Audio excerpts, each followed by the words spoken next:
Who am I? That is probably a question that all of you have asked yourselves at one time or another. And it's definitely one question that I continue to ask myself today. Madam Toastmaster, fellow Toastmasters, distinguished guests. I'm here today to tell you who am I. Now I can start with the basics and tell you I was born Gerardo from Guadalajara, Jalisco, in the state of Mexico. And on August 29, 1970, my parents, Olivia and Salvador Santillán, immigrated here to the United States around 1974. And I remember my mom telling me that when she decided to come down here, she had told the people she was living with, it was myself and my two older sisters, that I'm going to leave them with you for 1 year, and I'm going to come to the United States, work, and within 30 days I will send you your first check to help raise my kids for that 1 year. Of course, I don't remember any of it. I have a burn here that I guess said they spilled some soup. I have no recollection of it. Within 30 days, my mom sent that first check, and 1 year later, she came and brought all three of us. Luckily, through the help of a lady she had met here who allowed her to use her kids' birth certificates to bring us here. So we grew up in North Hollywood, California. My two older sisters unfortunately didn't graduate high school. I was the first in my family to graduate high school and receive my high school diploma. But backtracking before then, my father unfortunately was an alcoholic. He, loved to drink.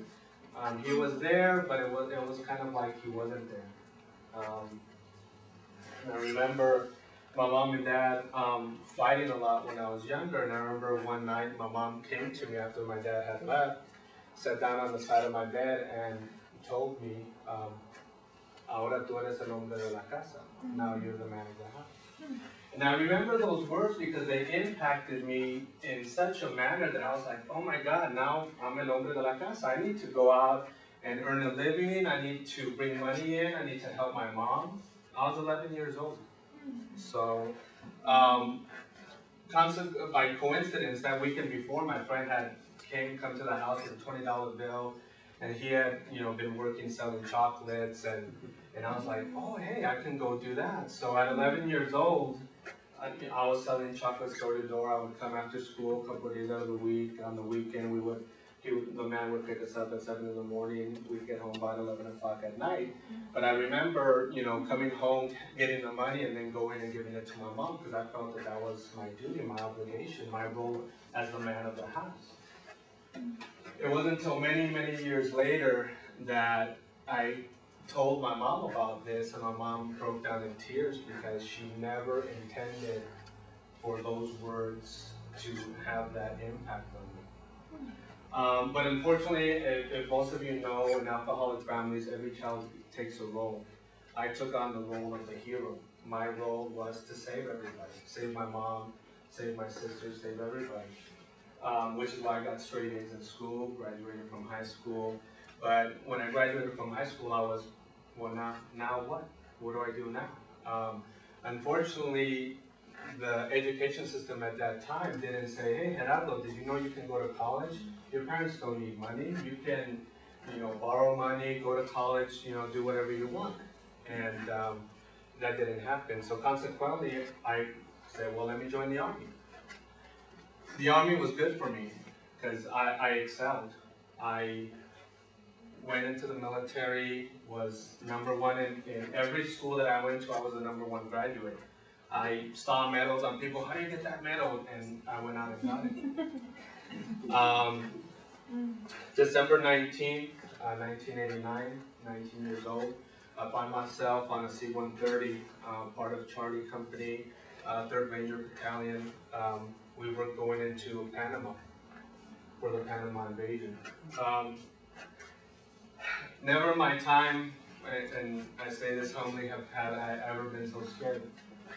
We were parachuting into Rio Hato Airport, and when they opened the door, I remember the wind gushing in and we're seeing tracer rounds flying everywhere, and I'm like, I told God, I said, God, if you let me live through this, I said, I promise I'll. But how many of us have made that? It never happened. So needless to say, I survived that experience. The following year, we got deployed to Iraq for the first Gulf War. But you know, the message that I want to convey to each and every one of you today with my story is that all of our lives has meaning. Things happen to me for a reason, but it made me a better person. I got out of the military, got my bachelor's degree, my master's degree, wanted to be a doctor, got into medical school, finished my first year of medical school, but I remember going to a convention, the Latino Medical Association, wearing my suit, you know, I was a medical student, you know, they treated us like royalty. And I remember going to our first symposium and hearing the speaker talk, and he was an oncology doctor, and he said, I have 2 patients dying of the same thing. I go into one patient's room, the room is dark, we go in, we turn on the light, and the patient's ecstatic to see somebody. I go into the other patient's room, and this patient has family, kids running around, food on the table, and the oncologist said, when I die, that's how I want to die. So I thought about a minute. I have a 6-year-old and a 3-year-old, and I asked myself, when I'm in that situation, what do I want my life to be? Do I want to have had a career, or do I want to be that father to my children? And my message to you is, everybody wants to add meaning to their life. The meaning of who I am is to be a father to my kids.